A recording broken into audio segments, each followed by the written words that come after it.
భారత communist party శతవార్షికోత్సవాల సందర్భంగా గుంటూరు జిల్లా వ్యాప్తంగా బైక్ ర్యాలీలు నిర్వహించనున్నట్లు సిపిఐ జాతీయ సమితి సభ్యులు ముప్పాల నాగేశ్వరరావు తెలిపారు. డిసెంబర్ 23, 24, 26 తేదీల్లో జిల్లా స్థాయిలో సుమారు 100 బైకులతో ఈ ర్యాలీలు చేపట్టనున్నట్లు చెప్పారు.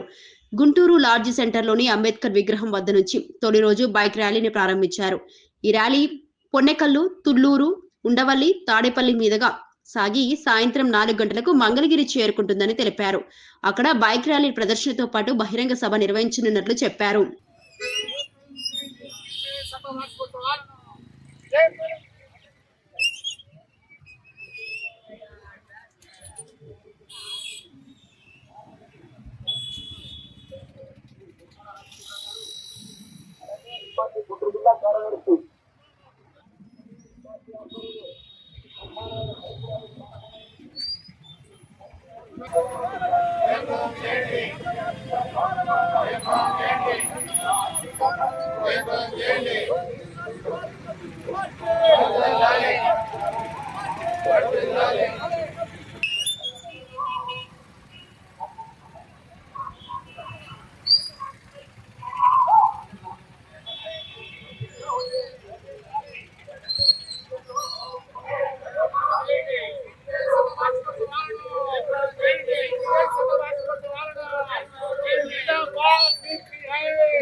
మీడియా మిత్రులందరికీ నమస్కారం.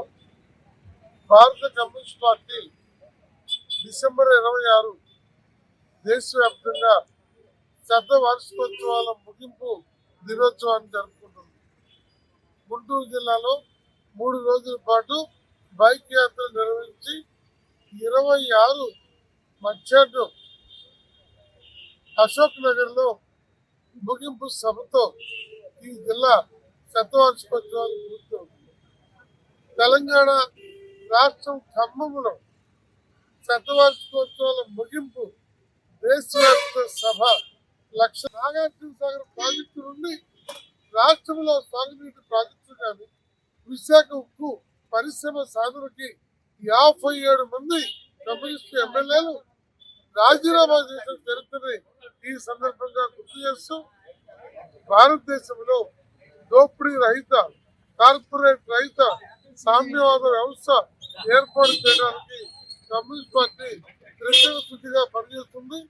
ఈనాడు మోడీ ఆర్ఎస్ఎస్ యొక్క దుర్మార్గం దేశ విభజనకు ప్రయత్నం చేస్తుంటే సిపిఐ ప్రజల ఐక్యత కోసము పోరాడుతుంది. అలాంటి సిపిఐ పార్టీకి భవిష్యత్తు ఉండటం కోసం, తద్వారా దేశ ఐక్యతని, సమగ్రతని, పేదరిక నిర్మూలనకి, సకల ప్రజల సౌభాగ్యానికి జరిగే పోరాటంలో అన్ని వర్గాల ప్రజలు సిపిఐకి మద్దతు ఇవ్వాలని ఈ సందర్భంగా కోరుతూ ఉన్నాం.